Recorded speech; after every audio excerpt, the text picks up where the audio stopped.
News కు స్వాగతం. ముందుగా హెడ్లైన్స్. శివరాత్రికి ముందే మహాకుంభమేళాకు పోటెత్తిన భక్తజనం. ఇంగ్లీష్ మీడియం అని ఉదరగొడతారు, ఇంగ్లీష్లో చెప్తే భయపడతారు మంత్రి లోకేష్. వైకాపాకు ప్రతిపక్ష హోదా ప్రజలే ఇవ్వలేదు, మంత్రి అనిత కౌంటర్. వైకాపా నేతలు అప్పుడు ఆయన కళ్ళలోకి చూడగలిగేవారా? పవన్ కళ్యాణ్. ప్రయాగ్రాజ్ మహాకుంభమేళా చివరి దశకు వచ్చేసింది. ఈరోజు ఫిబ్రవరి 25 కూడా 44వ రోజున భక్తుల రద్దీ కొనసాగుతుంది. ఈ క్రమంలో మంగళవారం కూడా సంగమం వైపు వెళ్లే రహదారులు జనసమూహంతో కనిపిస్తున్నాయి. ఈరోజు సాయంత్రం 6 గంటల నుంచి మొత్తం కుంభమేళా ప్రాంతాన్ని నో వెహికల్ జోన్గా ప్రకటించారు.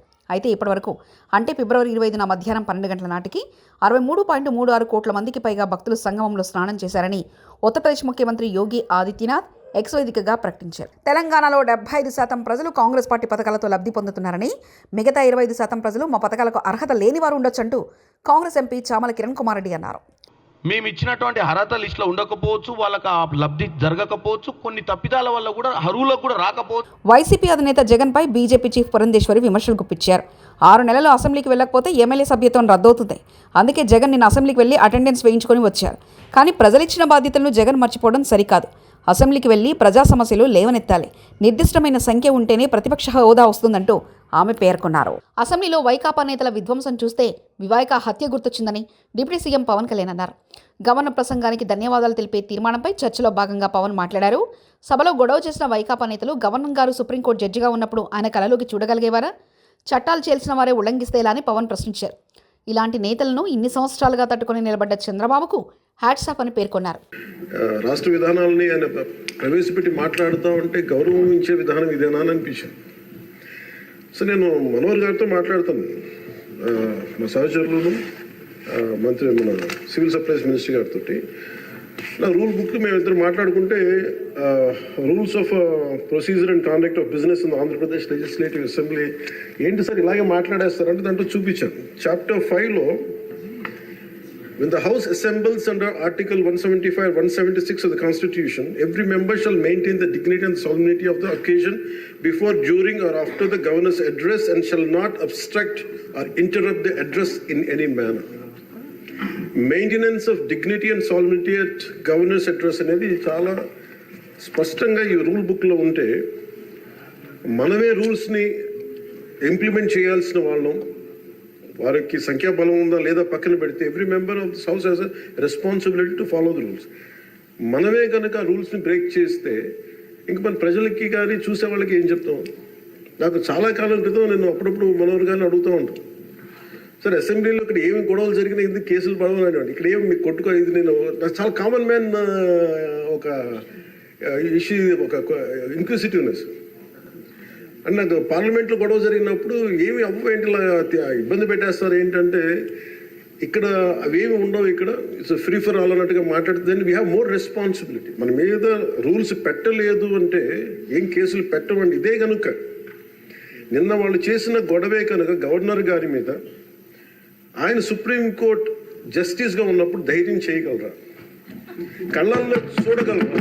ఆంధ్రప్రదేశ్ శాసనమండలి సమావేశాలు వాడివేడిగా సాగుతున్నాయి. గవర్నర్ ప్రసంగానికి ధన్యవాదాలు తెలిపే తీర్మానంతో అధికార విపక్ష సభ్యుల మధ్య వాగ్వాదంతో గందరగోళం నెలకొంది. వైకాపాకి ప్రతిపక్ష హోదా ఎందుకు ఇవ్వలేదని ఎమ్మెల్సీ మాధవరావు ప్రశ్నించారు. వైకాపాకి ప్రతిపక్ష హోదా ప్రజలే ఇవ్వలేదని హోంమంత్రి అనిత గట్టి కౌంటర్ ఇచ్చారు. వాళ్ళందరూ కూడా చెప్తారు అధ్యక్ష. ఇప్పుడు మన సభ్యులు మాట్లాడినప్పుడు ప్రతిపక్ష హోదా గురించి మాట్లాడారు అధ్యక్ష. ఎందుకు ఈ సభలో మాట్లాడుతున్నానంటే ఆయన ఈ సభలో ఎత్తారు కాబట్టి విషయం చెప్పాలి అధ్యక్ష.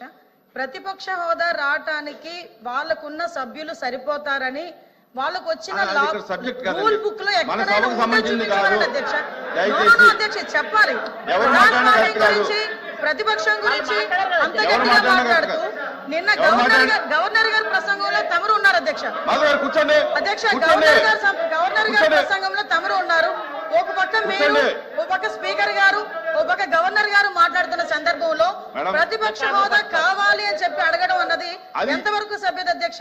వీళ్ళు సభ్యత సంస్కారాల గురించి మాట్లాడుతున్నారేంటి అధ్యక్ష? ప్రతిపక్ష హోదా అనే విషయం ఈ సభకు సంబంధించింది కాదు. అది ఆయన మాట్లాడారు అధ్యక్ష. ఎవరు మాట్లాడారు? ఆయన మాట్లాడారు, సమాధానం చెప్పాలి. ఎవరు మాట్లాడినా ప్రజలు ఇవ్వలేదు. ఈ రోజు చంద్రబాబు నాయుడు గారు, పవన్ కళ్యాణ్ గారు, గవర్నర్ గారు ఇచ్చింది కాదు. అది ప్రజలు ఈ రోజు ప్రతిపక్ష హోదా ఇవ్వలేదు.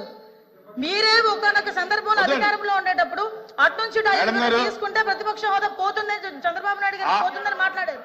మరి ఆ రోజు రూల్ అండ్ రెగ్యులేషన్స్ తెలీదా? ఆ రోజు సత్యబాబు గారు పెద్ద ఆయన సభలో ఉన్నారు. అధ్యక్ష అర్థం చేసుకోవాలి అధ్యక్ష. ఎక్కడ పడితే అక్కడ దీని గురించి మాట్లాడితే మేము మాట్లాడతాం. మేడం కూర్చోండి. ఎలా ఇస్తారండి అపోజిషన్ మంత్రి గారు అపోజిషన్ లీడర్ కి ఇస్తారు. మంత్రి గారు అపోజిషన్ లేనప్పుడు మాధవ్ గారు కూర్చోండి. జగన్మోహన్ రెడ్డి ఫ్లోర్ లీడర్ అంతే. వైఎస్ఆర్సీపీ ఫ్లోర్ లీడర్ ఆయన అంతే, అంతకు మించి ఏం లేదు. The house is adjourned for tea break. అసెంబ్లీలో వైకాపా సభ్యుల ప్రవర్తనపై స్పీకర్ అయ్యన్న పాత్రుడు తీవ్ర అసహనం వ్యక్తం చేశారు. బడ్జెట్ సమావేశాల్లో రెండో రోజు సభ ప్రారంభం కాగానే ఆయన మాట్లాడారు. గవర్నర్ ప్రసంగం సమయంలో వైకాపా సభ్యులు వ్యవహరించిన తీరు సరికాదన్నారు. సీఎంగా పనిచేసిన వ్యక్తి సభ్యత మర్చి ప్రవర్తించారని జగన్ను ఉద్దేశించి అయ్యన్న వ్యాఖ్యానించారు. తన పార్టీ సభ్యుల తీరును నియంత్రించాల్సింది పోయి కూర్చొని నవ్వుతుంటారా అని నిలదీశారు. బొత్స వంటి సీనియర్ నేత పక్కన ఉండి కూడా జగన్ చేసేది తప్పని చెప్పలేదని ఆక్షేపించారు. రానున్న రోజుల్లో ఇలాంటివి జరగడానికి వీలేదని, ఇకనైనా జగన్ విజ్ఞతతో వ్యవహరించాలన్నారు. ఆ సభకి ప్రసంగించడం కోసం ముఖ్య అతిథిగా గవర్నర్ గారిని అతిథిగా మనం ఆహ్వానించుకున్నాం. అతన్ని గౌరవించవలసిన బాధ్యత అందరూ సభ్యులందరూ ఉంది, మీ అందరికీ తెలిసిన విషయమే. అటువంటి గవర్నర్ గారు ఉపన్యాసం చేస్తున్నప్పుడు నిన్న జరిగిన సంఘటన సభ్య సమావేశం సిగ్గుపడవలసిన విషయం నేను భావిస్తున్నాను. నిన్న జరిగిన సంఘటన మీరు కళ్ళారా చూశారు, మీరు అందరూ కూడా, మీరే కాదు ప్రజలందరూ చూశారు. ఒక ముఖ్యమంత్రిగా పనిచేసిన వ్యక్తి, ఒక పార్టీకి అధ్యక్షుడిగా ఉన్న వ్యక్తి, పార్లమెంటు మెంబర్గా కూడా పనిచేసిన వ్యక్తి సభ్యత మర్చిపోయి ఆ విధంగా ప్రవర్తిస్తే కనీసం కూర్చొని చూస్తూ నవ్వుకుంటున్నాడు తప్పించి వాళ్ళ సభ్యుల్ని కంట్రోల్ చేసే పరిస్థితి ఎక్కడ కనిపించదండి మనకి. పైగా ఎంకరేజ్ చేస్తాడండి. ఇది సాంప్రదాయం అండి, ఇది సాంప్రదాయం అంటారా? సాంప్రదాయం ఏంటండి? ఒక ఉన్నతమైన వ్యక్తిని అగౌరవపరిచే విధంగా ప్లే కార్డ్స్ పట్టుకొని రావడం, కాగితాలు చింపి పోడియం మీద విసిరారు. అంటే గవర్నర్ మాట్లాడుతూ ఉంటే గవర్నర్ మీద, ఇది పద్ధతి కాదు. ఈ సాంప్రదాయం అంటాడు, ఏంటి సాంప్రదాయం నాకు అర్థం కాదండి. ఇది పద్ధతి కాదు, ప్రజాస్వామ్యం ఇది మంచి పద్ధతి కాదు. పైగా అతనికి ఆలోచన లేకపోయినా పక్కనే ఉన్నటువంటి సీనియర్ మెంబర్ బొత్స సత్యనారాయణ గారికి కూడా ప్రోత్సహించారు. వారైనా ఇది తప్పు అని చెప్పే పరిస్థితి లేదు. ఇటువంటి సంఘటనలు రాబోయే రోజులు జరగకూడదనేది నా తాలూకు ఆలోచన విధానం. మీరందరూ కూడా గమనిస్తూనే ఉన్నారు. ఇది ఎందుకు చెప్తానంటే ఇప్పటికైనా విజ్ఞతతో ప్రవర్తించాలని చెప్పి ఆ సభ్యులందరినీ కోరుకుంటున్నాను సభ ద్వారా. గవర్నర్ ప్రసంగంపై ధన్యవాదాలు తెలిపే తీర్మానంపై చర్చ సందర్భంగా ఏపీ శాసనమండలిలో గందరగోళం నెలకొంది. 4 లక్షల మందికి ఉద్యోగాలు కల్పించామని ముందే ఎలా చెప్పారని మండలిలో వైకాపా సభ్యులు ప్రశ్నించారు. దీనిపై గవర్నర్ ప్రసంగాన్ని లోకేష్ ఇంగ్లీష్లో చదివి వినిపించారు. ఏపీలో పెట్టుబడులకు ఒప్పందాలు జరిగాయని, కొత్త ప్రాజెక్టు వల్ల ఉపాధి అవకాశాలు పెరుగుతాయని ఆయన స్పష్టం చేశారు. తెలుగు ప్రసంగాన్ని చదవమని వైకాపా సభ్యులు డిమాండ్ చేయడంతో కొద్దిసేపు వాగ్వాదం చోటు చేసుకుంది. అనంతరం మంత్రి లోకేష్ తెలుగులోనూ చదివి సమాధానమిచ్చారు. ఎవరు చెప్పారు అధ్యక్ష? ఎవరు చెప్పారు? ఎవరు చెప్పారమ్మా? ఎవరు చెప్పారు తల్లి? ఎవరు చెప్పారు? సార్ అధ్యక్ష, రాష్ట్ర ప్రయోజనాల కోసం అన్కండిషనల్ గా ఇటు చంద్రబాబు నాయుడు గారు కానీ అటు పవన్ కళ్యాణ్ గారు కానివ్వండి, ఇద్దరు నాయకులు కలిసికట్టుగా ఇండియాకి సపోర్ట్ చేశారు. ఎన్నికల ముందల, ఎన్నికలు అయిన తర్వాత రిజల్ట్స్ వస్తుంటే కరెక్ట్ గా 1 hour తర్వాత గౌరవ ముఖ్యమంత్రి చంద్రబాబు నాయుడు గారు స్వయంగా హోంమంత్రి గారికి, ప్రధానమంత్రి గారికి ఫోన్ చేసి కంగ్రాచులేషన్స్, కలిసికట్టుగా ఈరోజు ఎన్డీఏ ప్రభుత్వం 3వసారి ఏర్పడుతుంది అని అన్కండిషనల్ సపోర్ట్ ఇచ్చాం అధ్యక్ష. మేము పదవులు అడగలేదు అధ్యక్ష. రాష్ట్రానికి నిధులు ఇవ్వండి, రాష్ట్రాన్ని కాపాడండి, దివాలా ఎత్తేసింది, చాలా ఆర్థిక ఇబ్బందులు ఉంది, గత ప్రభుత్వం చేతకంతనం వల్ల ఇబ్బంది పడుతున్నాం, మీరు ఆదుకోండి అని చెప్తే రైల్వే జోన్ తీసుకొచ్చా అధ్యక్ష, విశాఖ ఉక్కుని కాపాడే అధ్యక్ష, చివరి అమరావతిని నిధులకి తీసుకొచ్చా అధ్యక్ష, పోలవరంకి నిధులు తీసుకొచ్చా అధ్యక్ష. అది ఈ రోజు మన ప్రభుత్వానికి ఉన్న చిత్తశుద్ధి అధ్యక్ష. మేము ఎక్కడ చెప్పలేదు అధ్యక్ష. దయచేసి మేడం గారు విత్డ్రా దట్ పాయింట్. మేము ఒప్పుకోవట్లేదు అధ్యక్ష. అది మటుకు ఏదో మేము సపోర్ట్ చేయకపోతే మేము ఎక్కడో చెప్పినట్లు ఇది సత్యదూరం అధ్యక్ష. మేడం గారు విత్డ్రా దట్ పాయింట్ అధ్యక్ష. ఇది చాలా సీరియస్ గా మేము తీసుకుంటాం అధ్యక్ష. అందరూ అంగీకరించాల్సిన నిజం, మన రాష్ట్రంలో ఉన్న ఎంపీల మీద కేంద్ర ప్రభుత్వం ఆధారపడి ఉంది అనేది నిజం కదండి అధ్యక్ష. సో ఇది చాలా మంచి అవకాశం అని చెప్తున్నారు అధ్యక్ష. అధ్యక్ష చూడండి అధ్యక్ష, మాట మార్చుతారు. స్టేట్మెంట్ ఏంటి, మనోడే రాస్తున్నారు, స్టెనో ఉన్నారు, స్టేట్మెంట్ ఏంటి అధ్యక్ష? నేను అది రికార్డ్ నుంచి తొలగించాలి అధ్యక్ష. అది సీరియస్ అలిగేషన్. సీరియస్ అలిగేషన్ చేశారు మేడం గారు, మా పైన ఆరోపణలు చేస్తున్నారు. నేను ఎక్కడో స్టేట్మెంట్ ఇచ్చినట్టు మాట్లాడినట్టు ఉంది, లేదా తెలుగుదేశం పార్టీ సభ్యులు ఏదో స్టేట్మెంట్ ఇచ్చినట్టు మాట్లాడారు. కరెక్ట్ కాదు అధ్యక్ష. నో మేడం గారు విత్డ్రా దట్ అధ్యక్ష.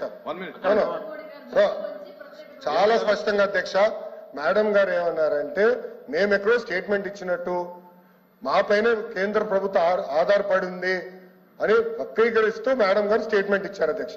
నేను మళ్ళీ చెప్తున్నా, అన్కండిషనల్ సపోర్ట్ చేశాం, రాష్ట్ర ప్రయోజనాల కోసం చేశాం. గత 9 నెలలు పూర్తి చేయలేదు సార్. మీరేమన్నారు అధ్యక్ష? ఒక్క నిమిషం, మీ నాయకులు ఏమన్నారు అధ్యక్ష? పులివెందుల ఎమ్మెల్యే ఏమన్నారు గతంలో? మెడలో ఉంచి ప్రత్యేక హోదా తెస్తాడు. ఏమైంది? మెడలో ఉంచి ప్రత్యేక హోదా తెస్తానని ఆనాడు చెప్పారో చెప్పలేదా? కాళేశ్వరంలో భాగమైన ఒక బ్యారేజ్లో ఒక పిల్లర్ పర్రెపడితే మేధావులు మీడియా అంతా కాళేశ్వరం కూలిపోయింది, 1,00,000 కోట్లు నష్టమని ఎగబడి అన్నారు. సుంకిసాల రిటర్నింగ్ వాళ్ళు కూలిపోతే, ఖమ్మంలో పెద్దవాగు బ్రిడ్జి కూలిపోతే, ఎస్ఎల్బీసీ టన్నెల్ కూలిపోతే మేధావులు మీడియా ఎందుకు నోరు విప్పడం లేదు? ఇంత పెద్ద ప్రమాదం జరిగితే బీజేపీ వాడు కుయ్యమనట్లేదు, కాంగ్రెస్ వాడు కయ్యమనట్లేదంటూ కాంగ్రెస్కి శ్రీరామరక్ష బీజేపీ పార్టీ అంటూ కేటీఆర్ వ్యాఖ్యానించారు. కూడా ఖరాబ్ చేసి మొత్తానికి ఏదో జరగందేదో జరిగినట్టు చూపెట్టి ఆయనతో ఓట్లు కొట్టుకున్నారు. మరి నేను అడుగుతున్నా, ఈరోజు ఇదే మేధావులను, ఈ రాష్ట్రంలో ఉండే మీడియాను కూడా నేను అడుగుతా ఉన్నాను. కాళేశ్వరంలో ఒక్క బ్యారేజీలో ఒక్క పర్రె పడితే దానికి ఇంత లొలిపెట్టిరు మీరు. మరి అలా సుంకిశాల కూలిపోతే, అక్కడ రిటైనింగ్ వాళ్ళు కూలిపోతే ఎవ్వరు మాట్లాడరు. బీజేపీ వాడు మాట్లాడాడు, కాంగ్రెస్ వాడు కుయ్యనడు. ఎస్ఎల్బీసీలో 2.5 కిలోమీటర్ల టన్నెల్ కూలిపోతే ఎవరు మాట్లాడరు. మీ కాడ ఏం ప్రాజెక్ట్ అది? పెద్దవాగు ఖమ్మం దగ్గర కొట్టుకపోతే, ఆ బ్రిడ్జ్ కొట్టుకపోతే ఎవడు ఎన్డీఎస్ఏ మాట్లాడాడు, ఎవడు ఎన్డీఏ మాట్లాడాడు. చూడండి, ఇలా రేవంత్ రెడ్డికి రక్షణ కవచంలాగున్నది ఎవరో కాదు, బీజేపీ. నేనేదో ఉత్తగా చెప్తలేను ఈ మాట. లేకపోతే మేడిగడ్డల పర్రె పట్టింది అని రేవంత్ రెడ్డి అనగానే తెల్లారే వరకు వాడొచ్చి వాలిపోలే గద్ద లెక్క బీజేపీ వాడు.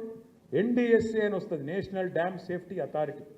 వస్తాడు, వచ్చేది ఇట్లా చూసినట్టు చూసి తెల్లారే వరకే బీజేపీ ఆఫీస్లో ఒక రిపోర్ట్ తయారు చేసి ఇక్కడ ప్రజల మీద వేసి ఎలక్షన్లలో గోల్మాల్ చేసి, మరి ఇలా ఎస్ఎల్బీసీలో టన్నల్ కూలి దాదాపు 72 గంటలు అవుతుంది.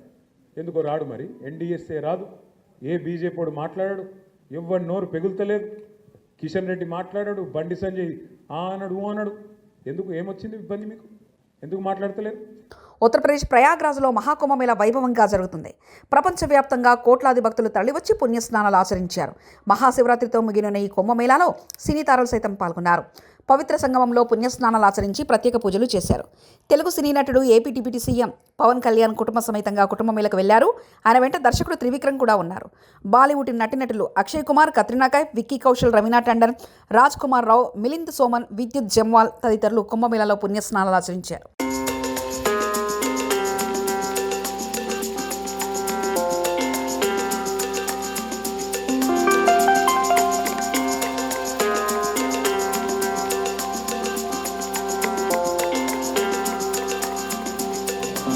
సినీ నటి నాగబాబు కుమార్తె కొనిదెల నిహారిక తిరుమల శ్రీవారిని దర్శించుకున్నారు. మంగళవారం వేకుజామున స్వామివారి సేవలో ఆమె పాల్గొన్నారు. దర్శనానంతరం అధికారులు ఆమెకు తీర్థ ప్రసాదాలు అందజేశారు.